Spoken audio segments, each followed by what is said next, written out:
This is for you. Only. No one else will ever hear it. Those words echoed in Vivian Palmer's mind as she stood frozen in the Grand Marriott ballroom, her champagne glass trembling so violently that golden bubbles splashed over her fingers. The piano player at the corporate charity gala was playing a melody she hadn't heard in 15 years, a song that existed only in her memories and her heartbreak, a song that only one person in the entire world knew how to play, the song her first love had written for her the night before he disappeared without a trace. Vivian was 37 years old, the CEO of Palmer Cosmetics, a company she had built from her family's modest perfume business into a billion-dollar empire. Forbes had named her one of their 40 under 40. Industry magazines called her an innovator, a visionary, a self-made success story. Tonight, she wore a fitted red silk dress that caught the light of the crystal chandeliers with every subtle movement, and her blonde hair cascaded in soft waves over her bare shoulders, exactly the way her grandmother had always said framed her face best. Diamond earrings, the ones her grandmother had left her, caught fragments of light and scattered them like tiny stars against her neck. She had everything a woman could want, everything except the one thing she had lost 15 years ago and never found again. The ballroom was magnificent, the kind of space that existed specifically for evenings like this. Crystal chandeliers hung from ceilings, painted with Renaissance-style murals, their light dancing across hundreds of champagne glasses, raised in conversation and celebration. The scent of expensive perfumes, mixed with the fragrance of fresh flowers, arranged on every table, and somewhere beneath it all lingered the subtle notes of the Palmer Cosmetics signature fragrance that Vivian had personally developed 3 years ago.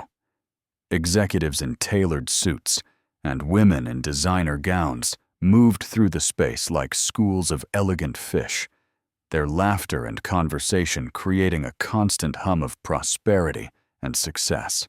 Vivienne had been standing near the bar, half listening to her assistant whisper updates about quarterly projections, when the piano music changed. The hired musician had been playing generic jazz all evening, the kind of sophisticated background noise that wealthy people expected at these functions, but never actually heard. But then, without warning, the melody shifted into something else entirely, something impossible. The first notes hit her like a physical blow. Her champagne glass stopped halfway to her lips, suspended in air as if time itself had frozen.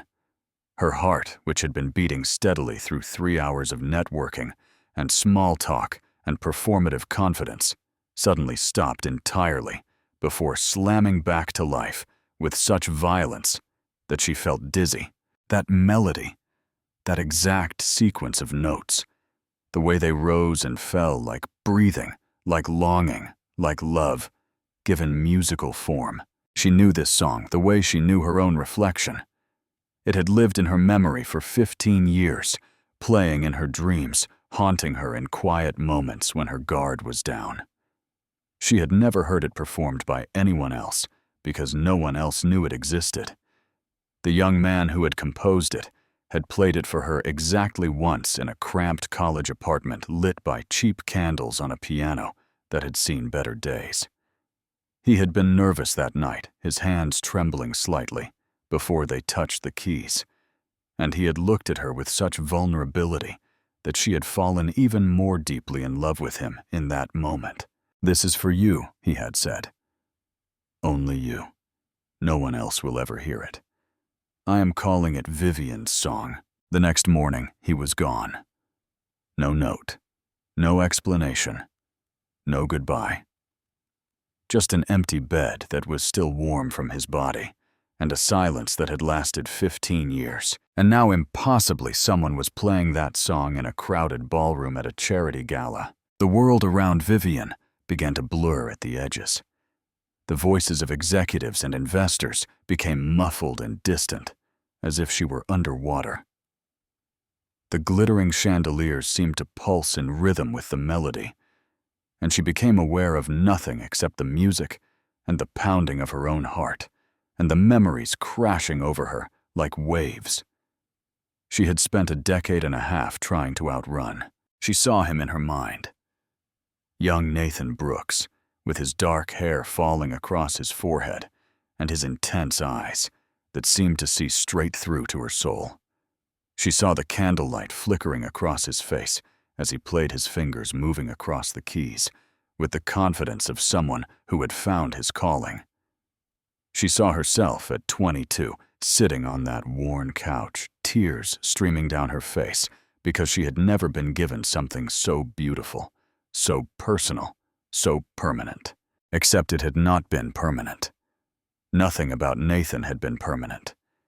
He had vanished like morning fog, and she had spent the next year searching for him, and the following 14 years trying to forget him. The champagne glass in her hand was shaking so badly now that she could feel the stem about to slip from her fingers. Her assistant was saying something, probably asking if she was feeling well, but Vivian could not hear her. All she could hear was that melody. Those notes, that song, that should have been impossible. Someone in this ballroom knew Nathan's song, which meant someone in this ballroom knew Nathan, which meant that after 15 years, she might finally get the answers she had stopped letting herself hope for. Vivienne pushed through the crowd of executives and socialites, her movement so abrupt that several people stopped mid-conversation to stare. The CEO of Palmer Cosmetics never lost her composure, never moved with anything less than calculated grace, and certainly never shoved past potential investors without so much as an apology. But Vivian barely noticed the stares, barely registered, the whispered questions trailing in her wake. Her heels clicked urgently against the marble floor as she navigated between clusters of formally dressed guests, her eyes fixed on the piano in the corner of the ballroom, where a man sat with his back to her. Dark hair, broader shoulders than she remembered, a posture that spoke of burdens carried for too long, a slight hunch that had not been there in his youth, when he had stood straight and confident, and certain that the world would welcome his gifts. Her heart was pounding so hard now that she felt certain everyone around her must be able to hear it. A desperate rhythm that seemed to be keeping time with the melody pouring from the piano. The song was reaching its final movement. Those last phrases that had always made her cry, the notes that seemed to capture something essential about love and loss and hope that survives against all odds. The last note hung in the air, suspended like a held breath. And then the pianist lifted his hands from the keys and slowly turned around. Their eyes met across 15 years of silence. It was him. Older now, his face weathered with lines that spoke of hardship she could not begin to imagine.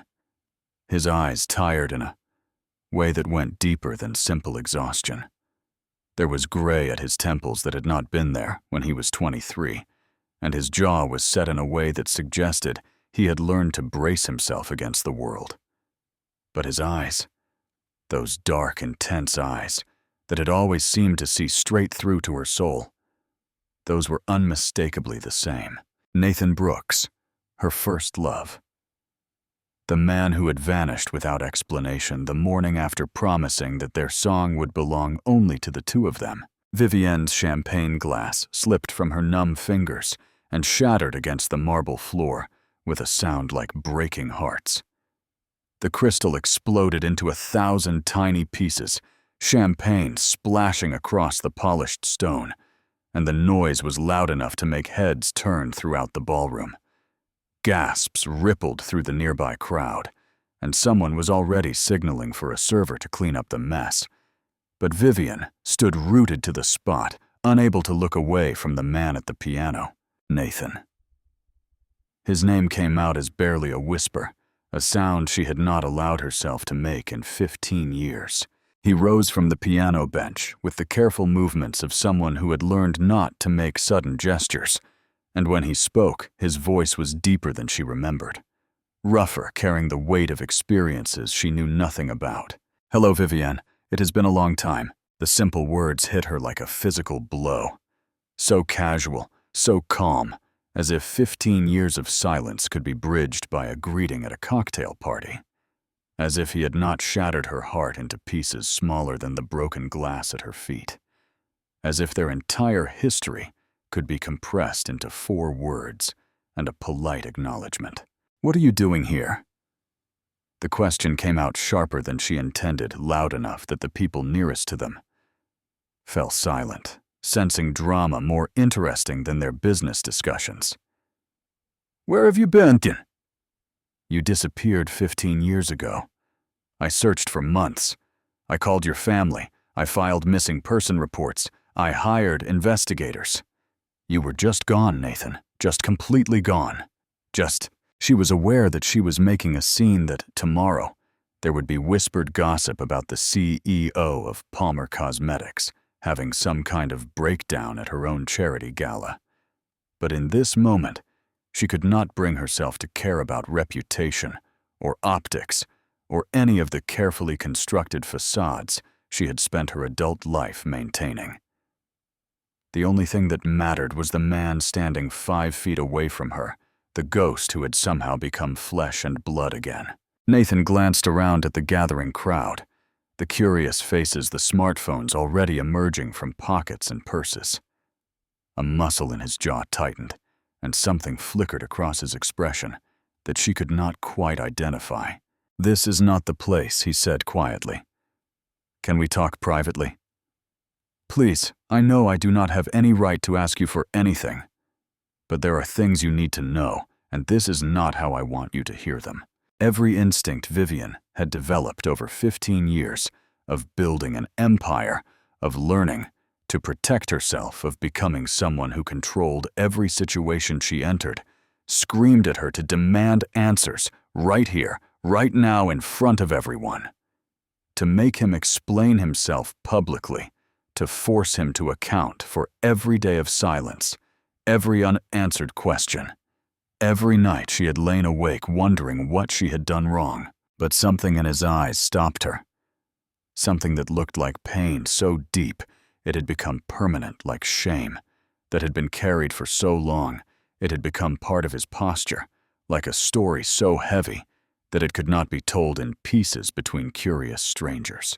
Against every protective instinct she possessed, Vivienne nodded. "Follow me." She led him through a service corridor and into a private conference room off the main ballroom, a space the hotel had provided for her use during the event. Her heels echoed sharply in the empty hallway, each click punctuating the impossible reality of walking beside a ghost.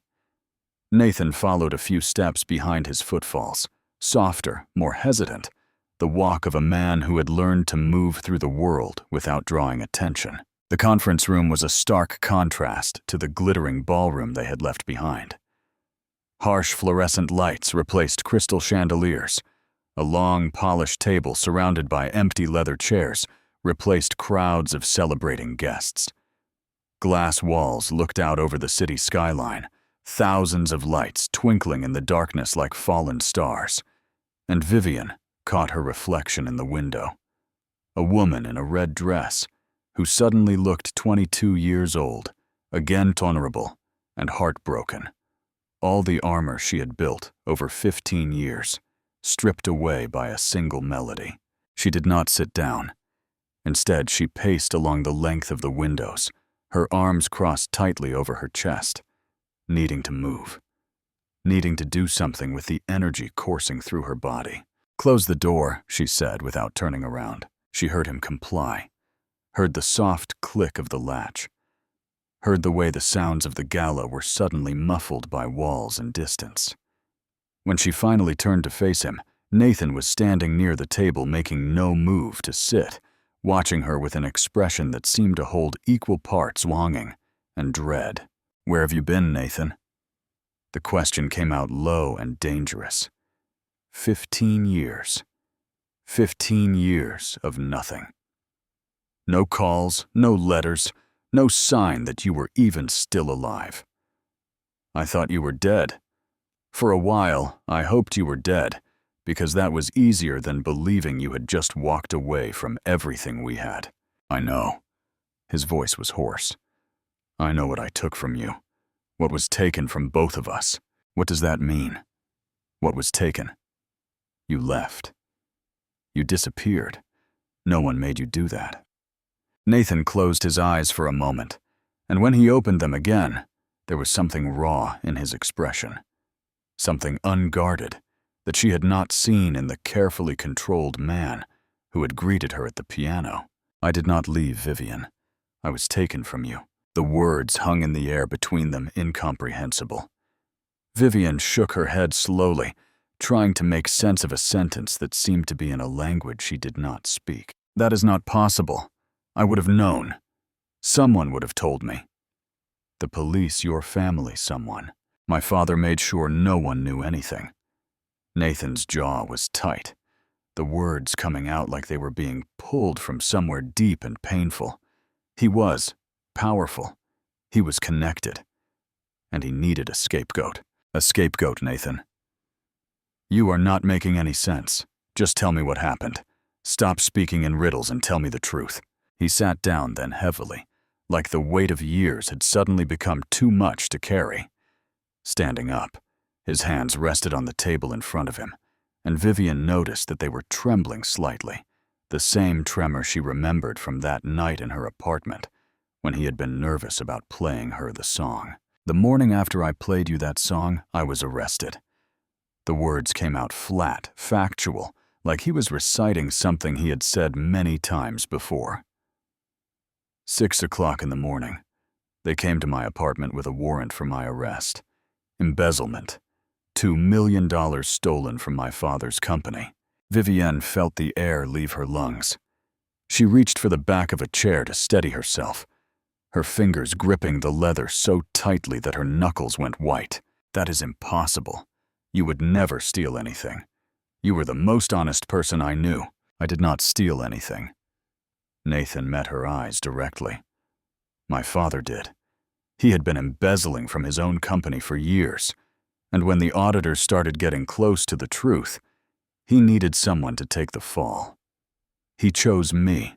Your father, Richard Brooks, framed his own son, planted evidence, paid off investigators, got the record sealed so no one outside the case would know. He was wealthy enough and connected enough to make it all disappear from public view." Nathan's voice was steady, but there was a depth of pain beneath the surface that made Vivian's chest ache. "He was also my father, and I trusted him. When he told me the lawyers would sort everything out, that it was all a misunderstanding, I believed him. I was 23 years old, and I still believed my father would not destroy my life to save himself." Vivienne lowered herself into a chair, her legs no longer willing to support her. The room seemed to be spinning, slightly, reality restructuring itself around information she could not quite absorb. "But I searched for you. I called your family. Your mother told me she did not know where you were, that you had just left. My mother believed whatever my father told her. She always did. And he told her I had run off, that I was troubled, that it was better if everyone just forgot about me." Bitterness crept into Nathan's voice. By the time she learned the truth years later, she was too ashamed to face me, too ashamed to admit she had abandoned her own son. "Nathan." Vivian pressed her hand to her mouth, trying to hold back the wave of nausea rising in her throat.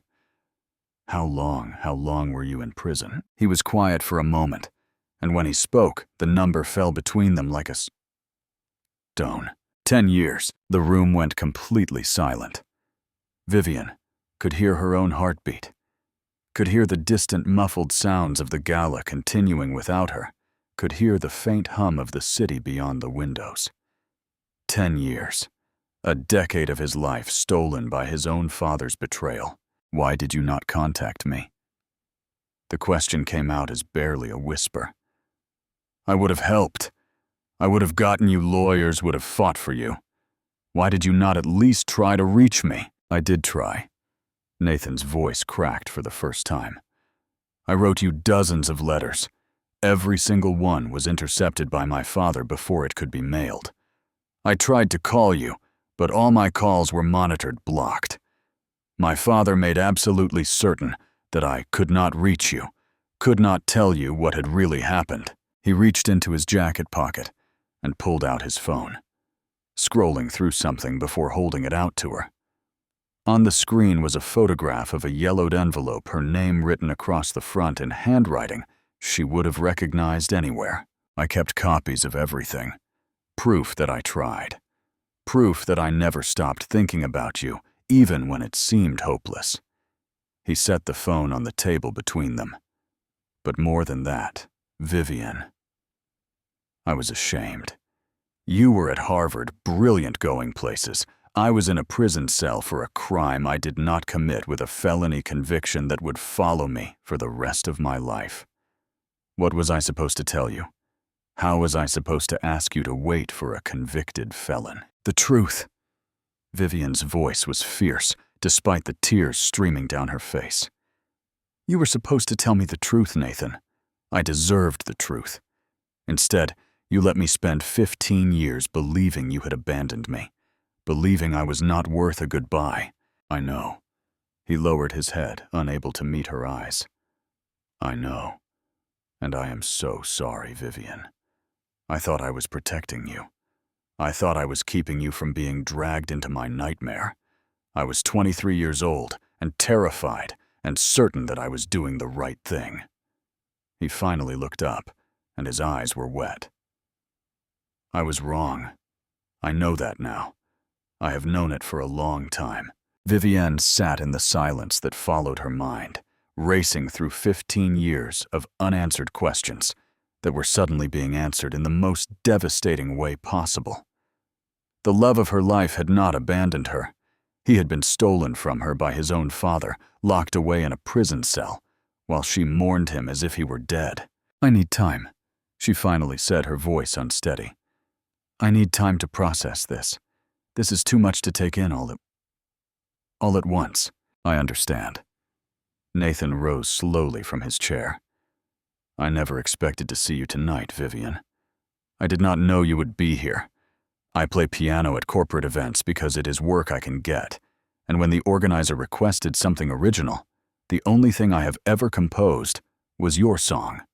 I played it without thinking, without remembering that someone might recognize it. He pulled a napkin from his pocket and wrote something on it with a pen from the table, then slid it across to her. My phone number. If you want to talk more, I will tell you everything. All of it. But I will understand if you do not call. I will understand if this is too much, if you have moved on. If you would rather I just disappear again. Vivian took the napkin with trembling fingers.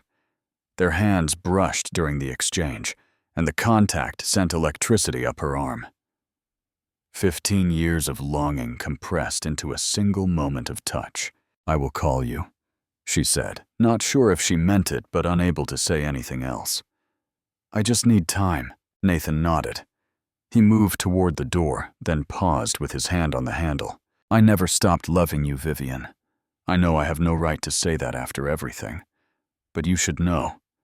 Every single day for 15 years, I never stopped. Then he was gone, leaving Vivian alone with the shattered remains of everything she thought she knew about her past. Vivian sat in the empty conference room for nearly half an hour after Nathan left, staring at the napkin in her hand, with his phone number written in handwriting that brought back memories so sharp they felt like wounds.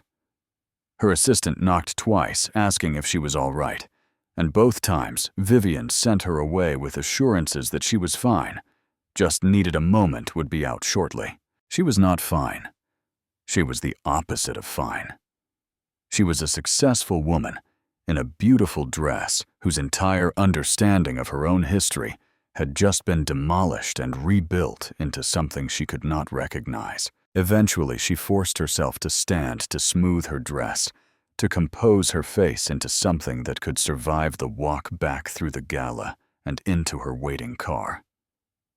She made her excuses to the remaining guests, claimed a headache, thanked everyone for their generosity to the charity, and escaped into the back seat of her town car, with the relief of someone surfacing from deep water. Her penthouse apartment occupied the entire top floor of a building she owned 42 stories above the city lights. She had bought it 5 years ago when Palmer Cosmetics hit its first billion-dollar valuation, and she had decorated it herself with clean modern lines and expensive art, and floor-to-ceiling windows that made her feel like she was floating above the world. Tonight, as she stepped out of the elevator and kicked off her heels, the space felt different. The same beautiful furniture, the same stunning views, the same quality of silence that came with living alone at the top of a skyscraper. But tonight, the silence felt like an accusation. Vivienne poured herself a glass of wine and did not drink it, just stood at the window, watching the city lights blur through the tears she finally allowed to fall. For 15 years, she had built this life. She had thrown herself into work with a ferocity that her employees attributed to ambition, but that she knew in her most honest moments was actually avoidance. If she worked 18-hour days, she did not have time to think about Nathan. If she attended every meeting and reviewed every report and micromanaged every product launch, she did not have space in her mind for memories that still hurt, even after a decade and a half. She had dated, of course. She was successful and attractive, and constantly surrounded by men who would have been thrilled to be with her. But every relationship had ended the same way, with her pulling back, just as things started to get serious, with her finding reasons to end things before they could hurt her, with her protecting herself so thoroughly that she had ended up completely alone, because letting anyone close meant risking another Nathan. Another morning of waking up to find an empty space where someone was supposed to be. Another abandonment that she would not survive, except Nathan had not abandoned her. He had been taken from her by his own father, locked in a prison cell for a crime he did not commit, while she moved on with her life, believing he had simply walked away. The guilt of that realization was almost worse than the grief of losing him in the first place. All those years she had been angry at him, had hated him for leaving, had told herself she was better off without someone who could disappear without a word. And all that time he had been paying for his father's crimes, trying desperately to reach her, never stopping loving her. She walked through her penthouse, touching the surfaces of her expensive life. The original artwork on the walls, the antique furniture she had shipped from Europe, the closet full of designer clothes, and the bathroom full of luxury products, many of them from her own company. She had built an empire, had proved to the world and to herself that she did not need anyone, that she could stand entirely on her own. But at 3 a.m, standing in her empty kitchen drinking wine she could not taste. The empire felt hollow. The success felt like a substitute for the life she might have had if Nathan's father had not made a choice that destroyed everything. She found herself in her home office, pulling open a drawer she rarely touched. Inside, beneath tax documents and old contracts, was a small box she had kept through 3 apartment moves and 1 house purchase. She did not open it often, maybe once a year, late at night, when her defenses were down and nostalgia crept through her carefully constructed walls. Tonight she opened it. Inside were photographs from her college years. Vivienne, at 22, laughing at the camera, her arm around a young man with dark hair and intense eyes. Nathan, at 23, sitting at a piano that barely fit in his tiny apartment, his fingers frozen mid-movement, his face lit with the joy of someone doing exactly what they were born to do. The two of them together at a campus event, at a restaurant booth, on a picnic blanket, in a park that probably did not even exist anymore. They had been so young, so certain that their love was permanent, that the future would unfold the way they had planned, that nothing could separate them. Vivienne held the photographs and cried. Really cried for the first time in years. Great heaving sobs that shook her entire body, that released 15 years of grief and confusion and self-blame. She had spent so long wondering what she had done wrong, why she had not been enough to make Nathan stay. And now she knew the truth, and the truth was that none of it had been her fault. She had been loved exactly as much as she had loved, and that love had been stolen from both of them by a man who should have protected his son instead of destroying him. Tomorrow she would have to decide what to do with this impossible information.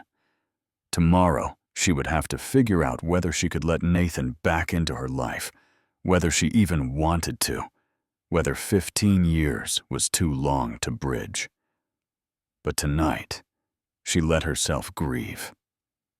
For the young woman she had been, for the future she had lost, for the man who had written her a song and then disappeared into a nightmare neither of them had seen coming, and somewhere in the part of her heart she had kept locked for 15 years, a small flame of hope flickered back to life. Before we continue, please tell us where in the world you are watching this from.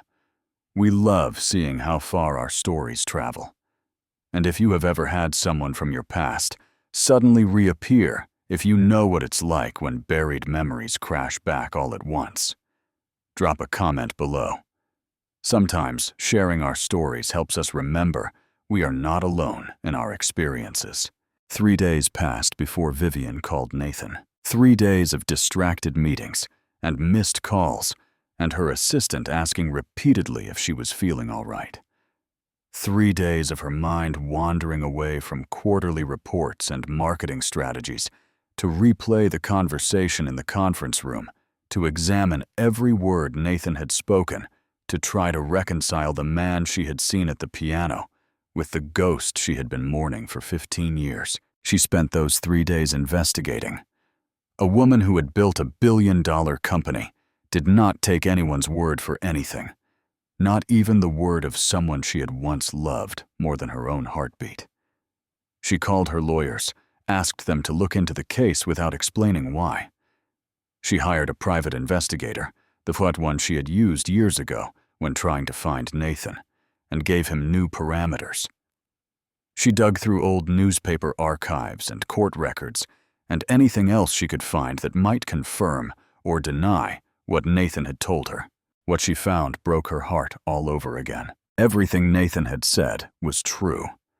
Richard Brooks had been arrested 5 years ago for a separate fraud scheme. Different victims, but the same pattern of deception. He had died of a heart attack in prison before his trial could conclude, never admitting to any wrongdoing. And buried in the records that Vivian's lawyers managed to access was the truth about Nathan's conviction evidence that had been suppressed witnesses who had been paid off a case built not on facts, but on a father's willingness to sacrifice his own son. She found Nathan's prison records, his release papers, his exoneration that had come 8 years ago when new evidence emerged that proved his innocence. She found records of the letters he had written, letters that had been flagged and intercepted before they could be mailed. Dozens of them, all addressed to her, all begging her to understand, all professing love that refused to die even behind bars. He had told her the truth, every devastating word of it. On the 4th day she called. He answered on the 2nd ring, as if he had been waiting, and his voice was careful, guarded. "Vivian, I was not sure you would call. I need to see you. I have more questions. Of course, when? Today. I know it is short notice, but I cannot wait any longer." There was a pause, and when Nathan spoke again, something had softened in his tone. "Today works. My son is at school until 3. We could meet for lunch." His son. That detail she had not fully processed in the chaos of their confrontation. Nathan had a child. He had built a life in the years since his release, had become a father, had moved on in ways she could not yet imagine. They agreed to meet at a small cafe in a quiet neighborhood far from Vivian's usual haunts, where photographers might recognize her and ask questions she was not ready to answer. She arrived first, choosing a table in the back corner, where they could talk without being overheard, and waited with her hands wrapped around a coffee cup. She was not drinking. Nathan entered a few minutes later, and she was struck again by how different he looked from the young man in her photographs. He wore jeans and a worn sweater, so different from the suits he had favored in college when he was trying to impress his father's business associates. There were lines around his eyes that came from more than just age, and his posture still carried that slight hunch she had noticed at the gala, the physical manifestation of someone who had learned to make himself smaller. He sat across from her, ordered coffee from the waitress who appeared immediately, and then met her eyes with an expression that was equal parts hope and fear. "Thank you for coming," he said quietly. "I was not sure you would. I had you investigated." Vivian decided there was no point in pretending. "Everything you told me checks out. Your father's arrest, his death, your exoneration. I found copies of the letters you wrote me, the ones that never arrived." Nathan nodded slowly. "I expected you would verify. You were always thorough. I had to know if you were telling the truth. And now that you know," Vivian took a deep breath. "Now I need to hear the rest. All of it. I need to understand what happened to you in those 15 years. So Nathan told her. He told her about the morning of his arrest. The shock of being handcuffed in his own apartment. The disbelief as he was read charges he could not comprehend. He told her about his father's reassurances, the lawyers who seemed more interested in making deals than proving his innocence. The trial that moved so quickly, he barely understood what was happening. He told her about the moment the judge pronounced his sentence, the sound of his mother crying in the courtroom, the way his father had looked away and refused to meet his eyes. He told her about prison, the crushing isolation, the violence he had to learn to navigate the slow death of hope as years passed and no one came for him. He told her about the letters he wrote every week for the first year, then every month, then only on significant dates when the loneliness became unbearable. He told her about learning that his letters were being intercepted, about the realization that his father was determined to erase him completely. And he told her about the day 8 years ago when new evidence emerged that proved his innocence.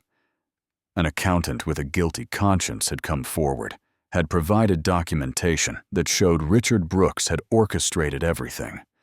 Nathan had been released, his record officially cleared, but 10 years of his life were gone and could never be returned.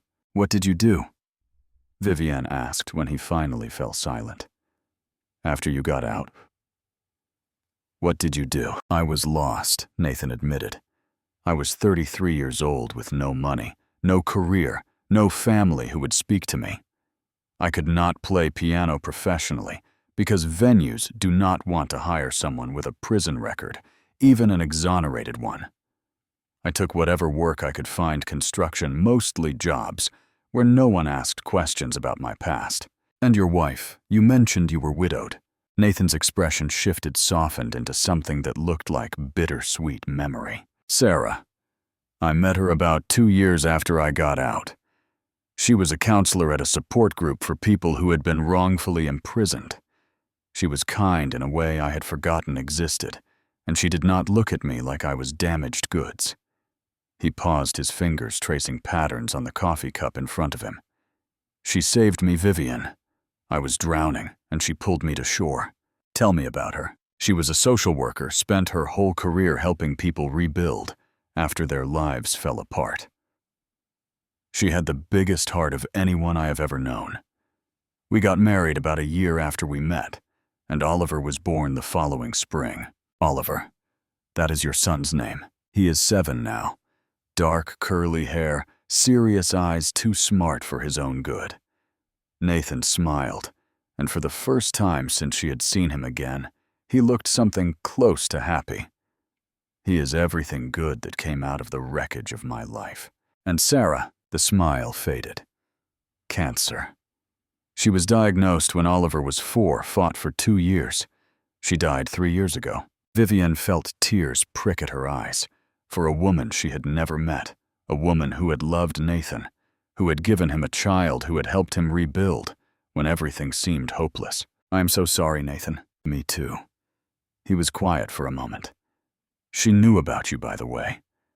I told her everything about us, about the song, about how I never stopped loving you." She understood. She said the heart is big enough to hold more than one love, that what I felt for you did not diminish what I felt for her. She sounds remarkable. She was. And before she died, she made me promise that I would try to find you someday, that I would tell you the truth about what happened. He met Vivian's eyes. I just never imagined it would happen like this at a random corporate event where I was hired to play background music. They sat in silence for a moment, the weight of 15 years and all its revelations settling between them. Vivian had come looking for answers, and she had found them. But they had created new questions she was not sure how to ask. "I do not know what happens now," she finally said. "I do not know how to process any of this. You do not have to figure it out today." Nathan reached across the table and, after a moment of hesitation, covered her hand with his. "I am not going anywhere, Vivian. I have already lost you once. I am not going to push or pressure or demand anything. Whatever you need, whatever pace feels right, I will follow your lead." She looked at their hands. His rough from years of hard labor, hers smooth from a lifetime of luxury and expensive creams. Two completely different lives that had once been heading toward the same destination, separated by circumstances beyond their control, now somehow finding their way back to the same table. "I want to meet him," she said suddenly. "Oliver, I want to meet your son." Nathan's breath caught, and something bright flickered in his eyes. "Really? If he is the most important person in your life, then I need to know him. I need to understand who you have become, and I cannot do that without meeting the child you have raised." "Okay." Nathan's voice was thick with emotion. "I would like that. I would really like that." The 3 days before Vivian called Nathan had not been spent entirely in distraction and emotional turmoil. They had also been spent in meticulous research, because Vivian Palmer had not built a billion-dollar company by accepting anyone's story at face value, not even the story of the only man she had ever truly loved. She had started with her company's legal team, pulling aside the head counsel and asking in carefully vague terms for information about sealed court records and how they might be accessed. From there, she had contacted the private investigation firm she kept on retainer, the same one that did background checks on potential business partners, and traced the origins of suspicious market information. "I need everything you can find on Richard Brooks," she had told them. "Business dealings, criminal history, any documentation of a son named Nathan Brooks."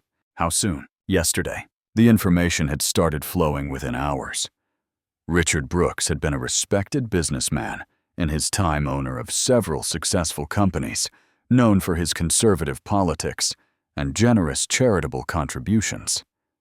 He had died 5 years ago in a federal prison, serving time for securities fraud, a conviction that had come decades after the crime he had committed against his own son. But it was the older files that interested Vivian the most. Records from Nathan's trial that had been sealed, but which her investigators, through methods she did not ask about, managed to access. Witness statements that contradicted each other. Financial evidence that even to Vivian's untrained eye looked manufactured. A defense attorney who had made almost no effort to fight the charges, who had encouraged Nathan to take a plea deal rather than risk a longer sentence at trial. And the letters. Her investigators found references to dozens of letters, all addressed to her, all flagged by prison administrators, and returned to the office of Richard Brooks's attorney, rather than being mailed to their intended recipient.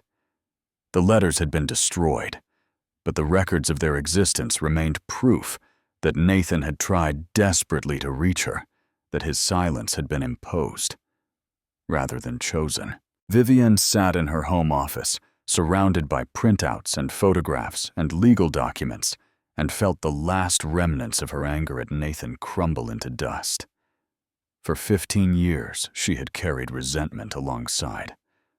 Her grief had told herself that even if something terrible had happened to him, he could have found a way to let her know, could have somehow reached out if he had truly wanted to. Now she knew that he had wanted to. He had tried with everything he had.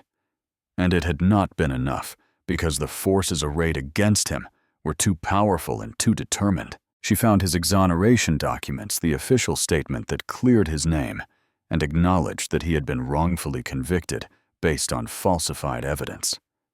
She found the newspaper article, a small piece buried in the local news section, about the accountant who had finally come forward with the truth after Richard Brooks's separate arrest made him realize that the man he had helped frame an innocent person for was never going to stop hurting people. She found Nathan's release papers dated 8 years ago and tried to imagine what that day must have been like for him, walking out of prison at 33 years old, a decade of his life, stolen his father, a criminal and a liar, his mother silent and complicit, the woman he loved married to someone else for all he knew, except she had not been married. She had been alone building her empire, protecting herself so thoroughly that no one could hurt her the way Nathan's disappearance had hurt her. She had been waiting, though she had not known that was what she was doing. Waiting for answers that had finally come 15 years too late. Vivienne gathered the most important documents into a folder and locked it in her personal safe. This was proof, if she ever needed it, that Nathan had told her the truth. But more than that, it was evidence of everything that had been stolen from both of them. The life they might have had, the future they had planned, the love that had been interrupted, but never destroyed. When she finally called him 3 days after their conversation at the gala, she did not tell him about the investigation. She did not need to. They both knew that trust would have to be rebuilt slowly, one conversation at a time, one shared truth after another. But she knew now with certainty that went beyond words that Nathan had not chosen to leave her. And that knowledge changed everything. A week after their coffee shop conversation, Vivienne asked Nathan if she could see where he lived.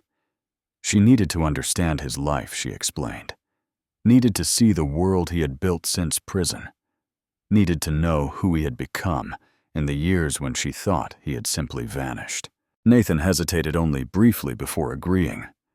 She drove herself refusing the offer of her company driver, wanting this to be private, in a way that uniformed chauffeurs and corporate black cars would undermine. The GPS led her through neighborhoods that grew progressively less polished, farther from the gleaming towers and luxury boutiques of her daily existence, into areas where the buildings were older and the cars were older, and the people moved with the particular weariness of those who worked hard for not enough money. His apartment building was a 3-story structure that had probably been charming 50 years ago and was now merely functional. The paint was peeling in places, and the front steps had a slight tilt that suggested settling foundations. But the small yard was neatly maintained, and there were flowers in window boxes on the first floor. Vivienne parked her car, a sleek luxury sedan that looked laughably out of place on this street, and walked up to the front door. Nathan met her in the lobby, a narrow space with worn carpet and a wall of mailboxes, and led her up 2 flights of stairs to his apartment. The hallway smelled like someone's dinner cooking, and the fluorescent light overhead flickered in a way that suggested the bulb was close to dying, and Vivienne felt acutely aware of the distance between this world and hers. His apartment was small, but clean. A living room that also served as a dining room, a kitchen visible through an open doorway, 2 bedrooms down a short hall. The furniture was second-hand, but cared for, and everything was neatly organized in a way that spoke of someone who had learned to value order in a chaotic world. The most striking feature was the piano against one wall, an upright model with keys worn smooth from years of playing, clearly the most valuable thing Nathan owned. And on the refrigerator, held in place by colorful magnets, were the drawings. Vivienne moved toward them without thinking, drawn by the bright colors and childish handwriting that labeled each creation. A house with a smoking chimney. A dog that might have been a horse. A stick-figure family. 2 figures holding hands, one tall and one small. Oliver's artwork, Nathan said, coming to stand beside her. He draws something new almost every day. Vivienne studied the drawings, looking for clues about the child who had made them. The colors were bright. The subjects, cheerful, the work of a kid who seemed happy, despite the losses he had experienced. He is talented. He is. Gets that from me, I think. His mother could not draw a straight line. Nathan smiled at the memory, then moved to the refrigerator and pulled something from behind a magnet. This is him. The photograph showed a boy of about 7. Dark, curly hair that fell across his forehead, richy eyes, that seemed to look directly at the camera with an intensity that made Vivienne catch her breath. He looked like Nathan, unmistakably like Nathan, but there was something in his expression that was entirely his own. "He is beautiful," Vivienne said softly. "He is everything." Nathan's voice was thick. When Sarah was dying, I did not know how I was going to survive losing her. But Oliver needed me, and that was enough to keep me going. That has been enough every single day since. He showed her around the apartment, pointing out Oliver's room with its galaxy-themed bedding and collection of plastic dinosaurs, the bathroom with the superhero towels, the kitchen where father and son ate breakfast every morning before school. It was a modest life, almost painfully modest, compared to the luxury Vivienne had built around herself. But it was clearly a life built on love. And then she saw the photograph on Oliver's nightstand. A woman with kind eyes and an easy smile, her arm around a toddler version of Oliver, both of them laughing at something beyond the camera's frame. "That is," Sarah Nathan said quietly. "I keep her picture in his room so he remembers what she looked like. He was only 4 when she died. I'm afraid he will forget her face if he does not see it every day." Vivienne picked up the frame carefully, studying the woman who had saved Nathan when Vivienne could not, who had loved him and been loved in return, who had given him a child and a reason to keep living. She was beautiful. She was. Inside and out. Nathan took the frame from her hands and set it back in its place. "She knew about you, Vivienne. I told her everything, and she understood. She never saw you as competition or as a threat. She said that I was capable of loving more than one person in my lifetime, and that was okay. That loving you did not mean I loved her any less. She sounds like she was extraordinary. She was. And she would have liked you." Nathan met her eyes. "She always said that if I ever found you again, I should tell you the truth, that I owed it to both of us." They heard a sound at the front door, the jingle of keys, and Nathan's entire body changed. His posture straightened, his expression softened, and he turned toward the hallway with the particular alertness of a parent whose child is about to appear. The door opened, and Oliver came in his backpack, dragging on the floor behind him, and his shoes untied in a way that made Vivienne's neat freak instincts twitch. A woman who appeared to be in her 60s followed behind him, clearly the neighbor who had picked him up from school. Daddy Oliver ran toward Nathan and was scooped up into a hug that looked practiced and essential. The daily reunion of a father who had lost too much and a son who needed the reassurance of physical presence. "Hey, buddy, how was school?" "Good. We learned about volcanoes. Did you know they can destroy whole cities? And there is one in Italy that buried a whole town, and you can still see the people who got frozen. Pompeii." "I did know that. Sounds like you had an interesting day." Oliver squirmed to be put down, then noticed Vivienne standing in the living room. His enthusiasm dimmed slightly, replaced by the wariness children develop around unfamiliar adults. "Dad, who is that?" Nathan set him down gently and turned to Vivian. "Oliver, this is Vivian. She is an old friend of mine from a long time ago. Vivian, this is my son, Oliver." Vivian knelt down so she was at Oliver's eye level, remembering something her own mother had told her about speaking to children. They do not like being looked down at. Make yourself small, and they will let you in. "Hi, Oliver.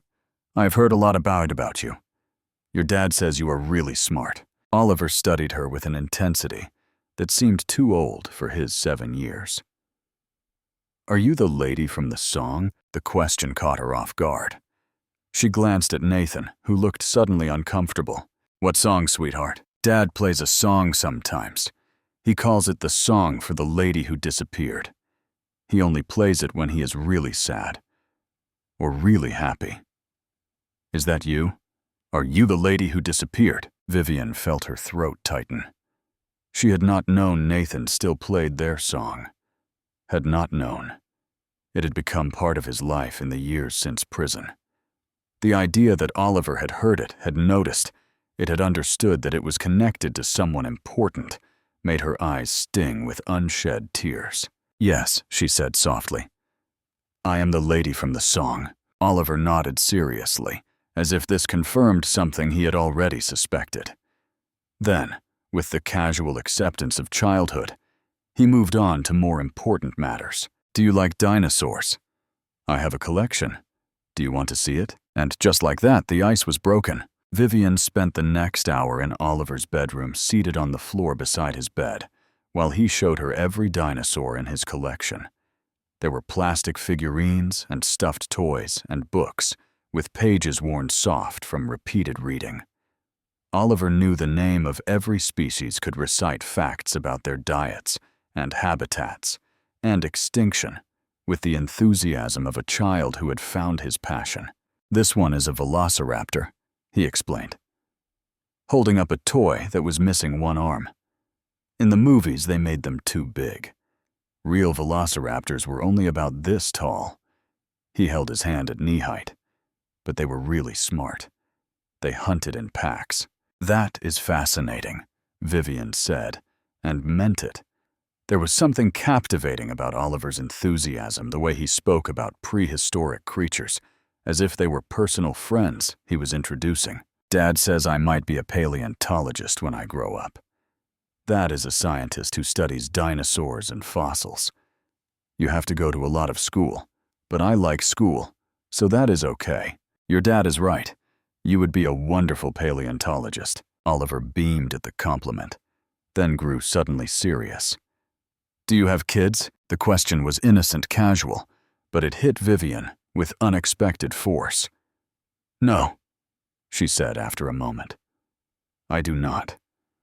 I never got married or had children. That sounds lonely."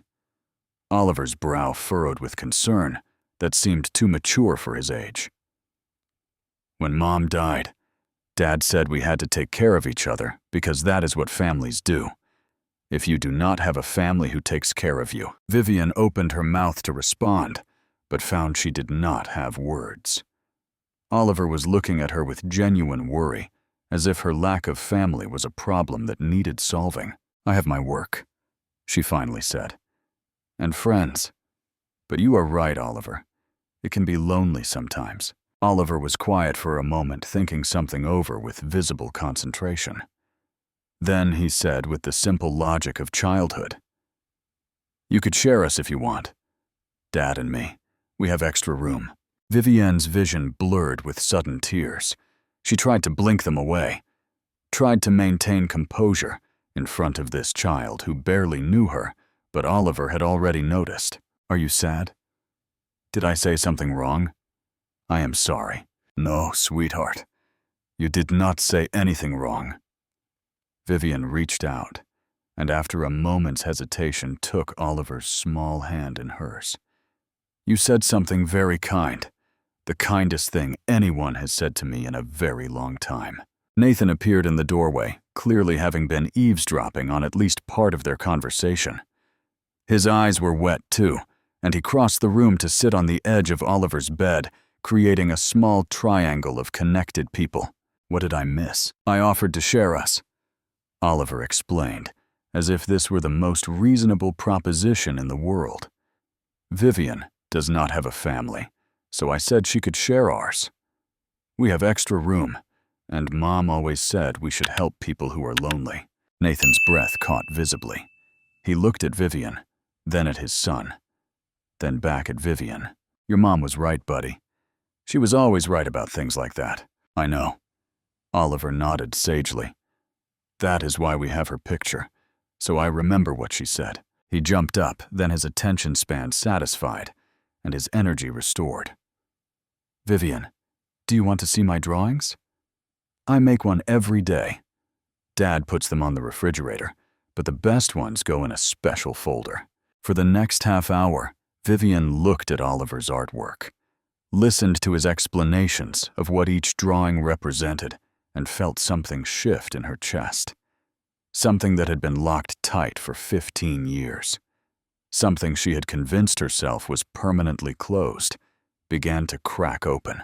This child, this serious-eyed boy with his dinosaur obsession and his matter-of-fact kindness, had offered her a place in his family as if it were the most natural thing in the world.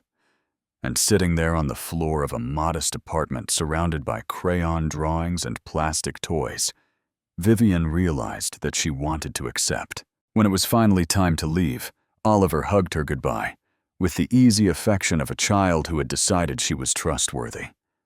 His small arms wrapped around her neck, and she felt his warmth, smelled his shampoo, understood for the first time what she had been missing all these years, by choosing safety over connection. Will you come back? He asked. Dad's happier when you are here. He smiles more.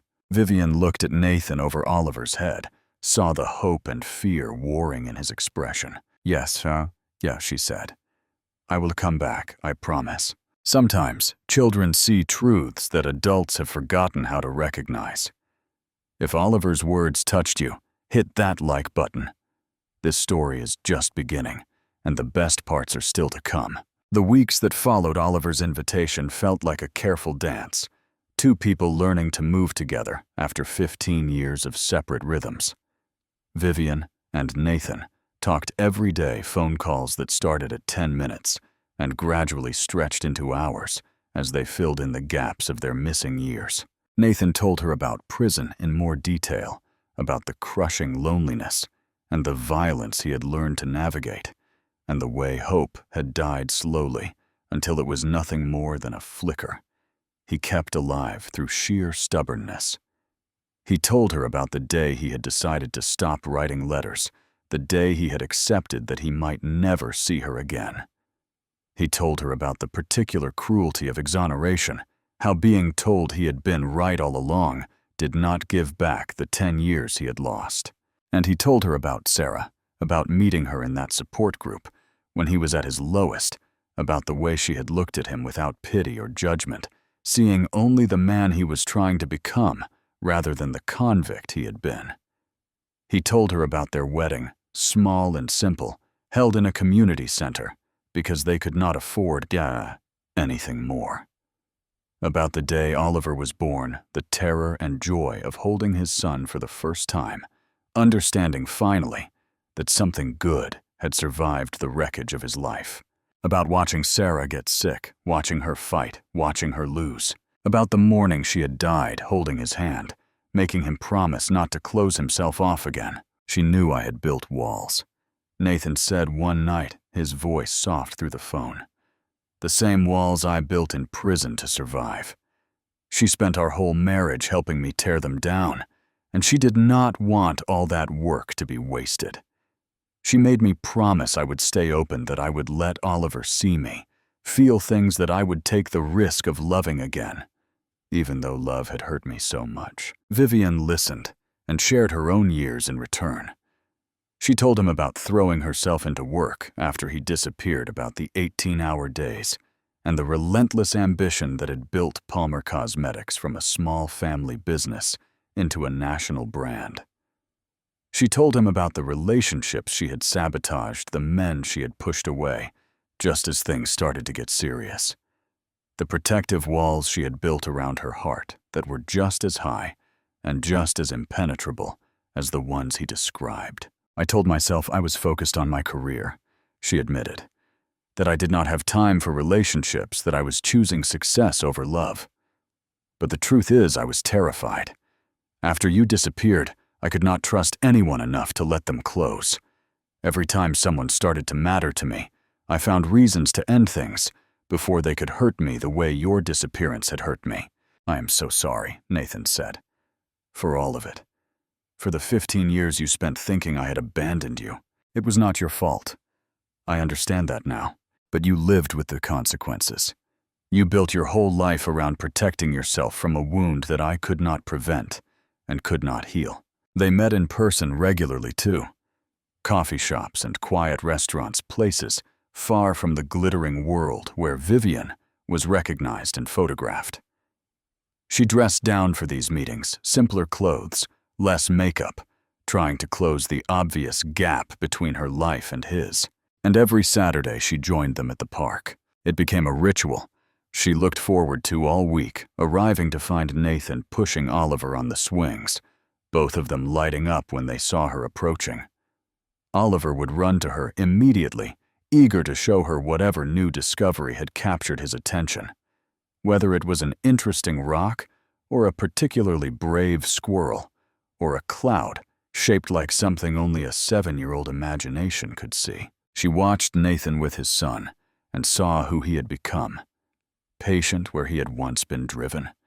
Gentle where he had once been ambitious. The young man she had known in college had wanted to conquer the world with his music, had dreamed of concert halls and standing ovations. The man he was now wanted only to give his son a good life, to be present for school pickups and bedtime stories and weekend adventures in the park. Prison had broken something in him. Sarah had helped him rebuild. And now Vivian found herself becoming part of the structure too, another piece in the foundation of the life he was carefully constructing. Oliver served as the bridge between them, his innocent enthusiasm making awkward moments easier, and his constant chatter filling silences that might otherwise have become heavy. He accepted Vivian's presence without question, with the easy adaptability of childhood. Dad's happier now, he told her one Saturday, apropos of nothing, while they watched Nathan at the hot dog cart buying lunch. He used to be sad a lot after Mom died, but he smiles more since you came. I'm glad I could help. Are you going to be my new mom? The question caught her completely off guard. She looked at Oliver, his serious eyes fixed on her face, waiting for an answer to a question that adults would consider far too premature. I do not know, sweetheart. That is something your dad and I would have to talk about. Okay. Oliver nodded, satisfied with her honesty. I just thought I should ask. My friend Marcus has 2 moms because his first one moved away, and his dad married someone new. He says it is pretty good. You get more presents at Christmas. Vivian laughed despite herself, charmed by the practical approach to such an emotional topic. I will keep that in mind. The first time Vivian came to Nathan's apartment for dinner, rather than just a visit, she offered to bring takeout from one of the upscale restaurants near her office. Nathan refused, insisting that he would cook, and she arrived to find the small apartment filled with the smell of garlic and herbs, and something she could not quite identify. Nothing fancy, Nathan warned as he led her to the kitchen. Just pasta. It is Oliver's favorite. Pasta is perfect. Oliver had already set the table with the kind of careful attention that suggested this was an important occasion. 3 place settings. Napkins folded into approximate triangles, and at the center of the table, a small vase holding wildflowers that were clearly from the park. I picked those, Oliver announced proudly. Dad said we should make it nice for you. They are beautiful. This is the nicest table I have seen in a long time. Dinner was chaotic in the best possible way. Oliver dominated the conversation with stories about school, about his best friend Marcus, about a bug he had found on the playground that turned out to be a larva, which apparently were super gross, but also super cool. Nathan interjected occasionally to redirect or clarify, and Vivian found herself laughing more than she had in months. This was so different from her usual evening solitary meals in her penthouse, with business news playing in the background or formal dinners at expensive restaurants, where every word was calculated for professional effect. Here in this tiny kitchen, with mismatched plates and a 7-year-old talking about insect larvae, she felt more at ease than she had in years. Oliver asked her questions with the brutal honesty of childhood, the kind of questions adults learned not to ask. How did you and Dad meet? Were you in love with him before he disappeared? Did you cry when he was gone? Nathan tried to redirect to apologize for his son's directness, but Vivian waved him off. She answered honestly in terms of senses.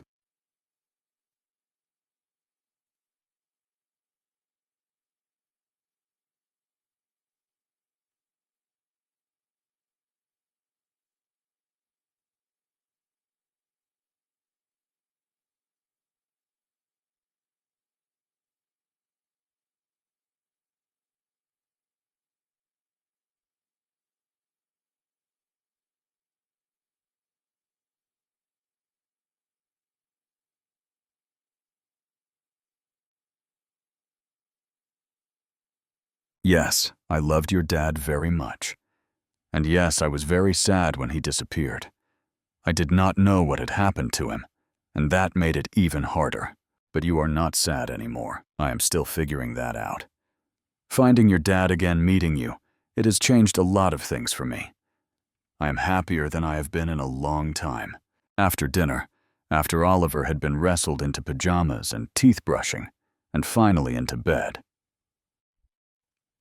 Vivian found herself alone with Nathan in the living room. She had wandered over to the photographs on the shelf above the television, studying the visual record of a life she had not been part of. Nathan and Sarah's wedding, a simple ceremony. In what looked like a community center, both of them dressed in ordinary clothes, but beaming with the particular joy of people who have found each other against the odds. Oliver, as a baby, held in Sarah's arms. First birthdays, and Christmas mornings, and summer afternoons. A small family building's memories, despite everything that had been taken from them. She looked so happy, Vivian said softly, looking at a photo of Sarah holding infant Oliver, her face radiant with new motherhood. She was happy. Nathan came to stand beside her. Despite everything, despite knowing that she married a man with a prison record, and no money, and no prospects, she was genuinely happy. She used to say that she would rather have a hard life with love than an easy life without it. She sounds wise. She was. Wiser than me, certainly. Nathan picked up the wedding photo, his thumb brushing across Sarah's face. She knew about you. I told her everything early on about us, about what happened, about how I never stopped loving you. She never saw you as a threat. She said I was capable of loving more than one person in my lifetime, and that was a good thing, not something to be ashamed of. That is remarkably generous. It was who she was. He set the photo back on the shelf. Before she died, she made me promise that if I ever had the chance to find you again, I would take it. She said I owed it to both of us to tell you the truth and see where it led. And now, Nathan turned to face her, and in the dim light of the living room, he looked somehow both older and younger than his years. Older because of everything he had survived. Younger because of the vulnerability in his expression. Now I am terrified, he admitted. Terrified that you will realize my life is too small, too complicated, too far from the world you have built. Terrified that you will see clearly who I am now and decide it is not what you want. Nathan. Vivian took his hands in hers. I have spent 15 years in a penthouse apartment with no one to come home to. I have spent 15 years so focused on building success that I forgot to build a life. What you have here, this apartment and your son, and your Saturday mornings at the park, this is more real than anything I have accomplished. You have accomplished incredible things. I have made money. That is different. She squeezed his hands. You have built a family. You have raised a wonderful child. You have learned how to love again after everything that was taken from you. Those are the things that matter. They stood there in silence for a moment, the weight of 15 years, and all its losses pressing down on both of them. Then Nathan leaned forward and kissed her gentle and tentative, and Vivian felt something unlock inside her chest. This was the beginning. Finally, after everything, this was the beginning. 3 weeks later, Nathan asked Vivian if he could take her somewhere. It was a weeknight, and Oliver was staying with their neighbor, and Nathan had been uncharacteristically quiet all through dinner, working up to something he clearly found difficult to say. "Where are we going?" she asked as they got into her car. "To where it started. Where I played you the song for the first time." He gave her directions through the city and out toward a neighborhood she did not recognize, one that had clearly seen better days. The buildings grew older and shabbier as they drove, the streetlights more sparse, the sidewalks cracked and weedy. "I have not been here in years," Nathan said, as they pulled up in front of a building that looked condemned. Plywood covered the windows. Graffiti sprawled across the brick. A chain-link fence surrounded the property, though gaps in it were clearly used by whoever came and went. "This is where you lived." Upstairs apartment. It was cheap even then, but it had room for my piano. Nathan stared at the building with an expression that mixed nostalgia and grief. "This is where I composed our song, where I played it for you the first time, where we spent the last night together before everything changed." They got out of the car and approached the fence. Nathan found a gap large enough to slip through, then helped Vivian through after him. Inside the building, everything was dark, except for the moonlight filtering through gaps in the plywood. But Nathan navigated as if he could see perfectly, leading her up 2 flights of stairs that creaked dangerously with each step. The apartment was empty, of course. Whatever furniture had once been there was long gone, probably scavenged by squatters or removed by the city. Graffiti covered the walls, and debris littered the floor, and the whole place smelled of dust and decay.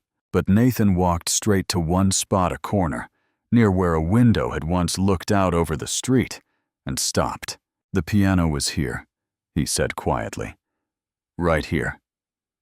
I could not afford much, but I had this old upright that someone had given me. Terribly out of tune, but it worked." Vivian looked around the ruined apartment, trying to overlay her memories onto the present reality. She had been here once one night 15 years ago.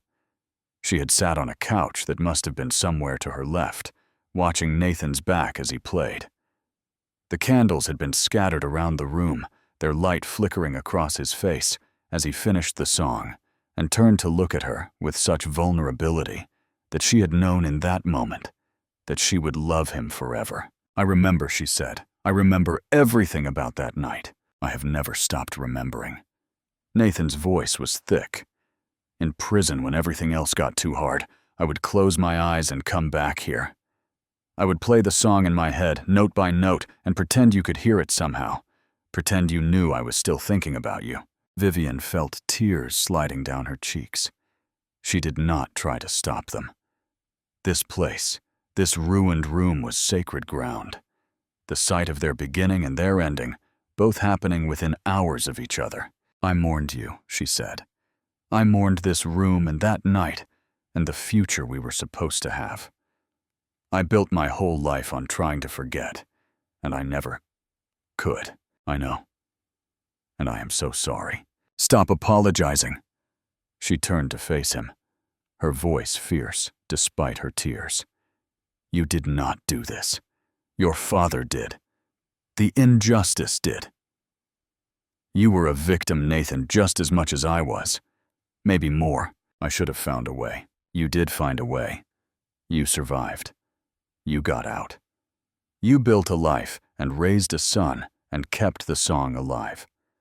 That is more than most people could have done." They stood in the darkness of the ruined apartment, surrounded by evidence of everything that had been destroyed. and somehow it felt right. They had both been broken by what happened here, and they had both survived, and now they were standing in the wreckage together. Nathan reached for her, pulling her close, and she let herself be held. For 15 years, she had been strong enough for herself.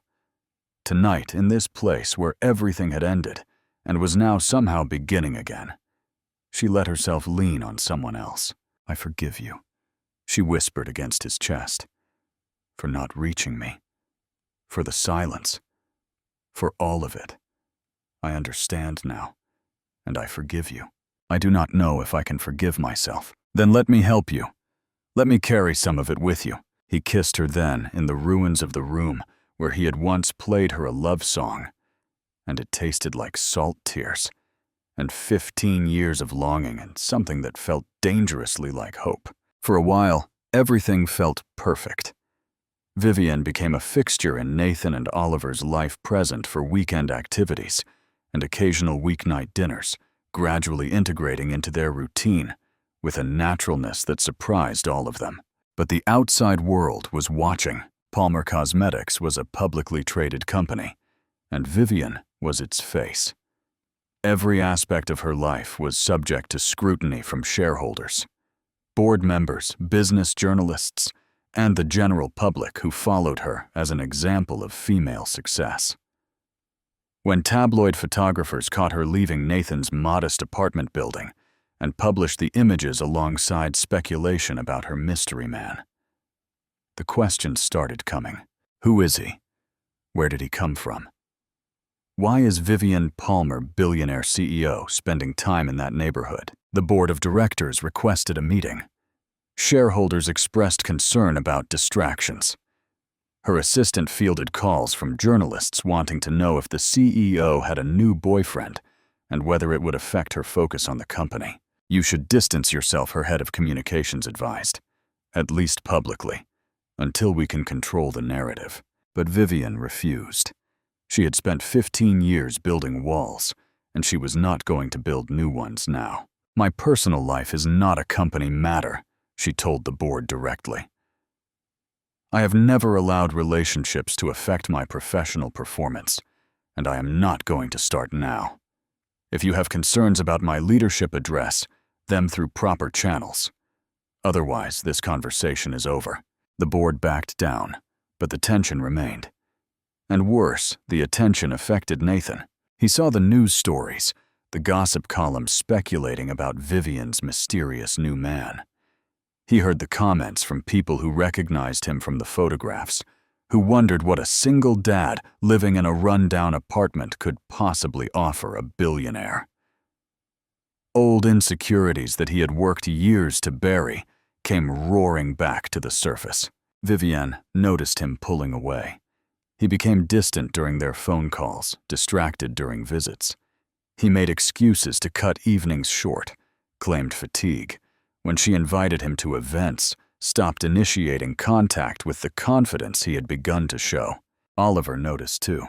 "Dad is sad again," he told Vivian during one of her visits, his voice worried. "He does not play piano anymore. He just sits and stares at his phone, reading mean things people are saying." Vivian's heart clenched. She found Nathan in the kitchen pretending to be busy with dishes that were already clean. "Talk to me," she said quietly. "Tell me what is going on."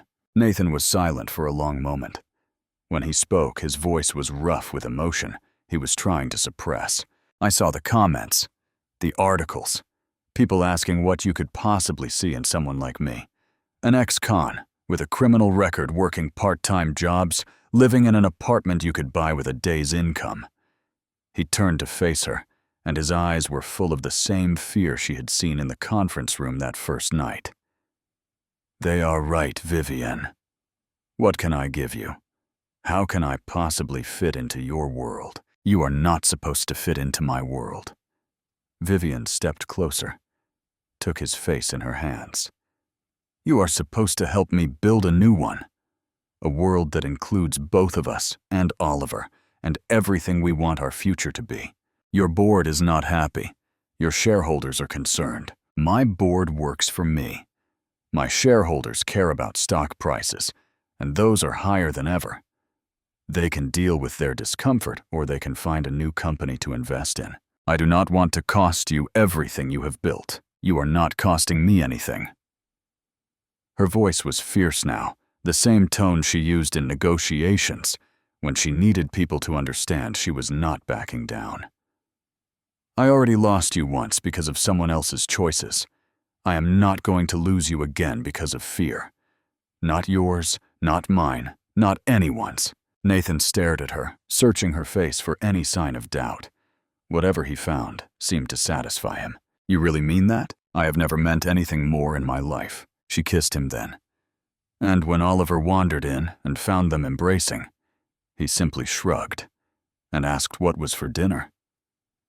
Accepting this new reality with the easy flexibility of childhood. The next day, Vivian released a statement. Not about Nathan specifically, but about her right to privacy, her confidence in her leadership, and her intention to continue running Palmer Cosmetics while living her personal life on her own terms. The gossip continued, but the crisis passed, and Nathan slowly began to trust that she really was choosing him, not despite who he was because of it. 6 months after their reunion at the gala, Vivian's life looked nothing like it had before. Her penthouse apartment, once pristine and perfectly organized, now showed signs of a child's presence. Toys appeared in corners. Superhero action figures lined up on her expensive coffee table. A crayon drawing was stuck to her refrigerator, with magnets Oliver had picked out himself. Nathan's apartment changed too. Expensive coffee that Vivian had brought sat next to his generic brand in the kitchen. A cashmere throw blanket she had given him draped over the second-hand couch. And in Oliver's room, new books appeared regularly, presents from a woman who remembered what it was like to love reading as a child. They moved between both spaces, creating a life that existed in the overlap.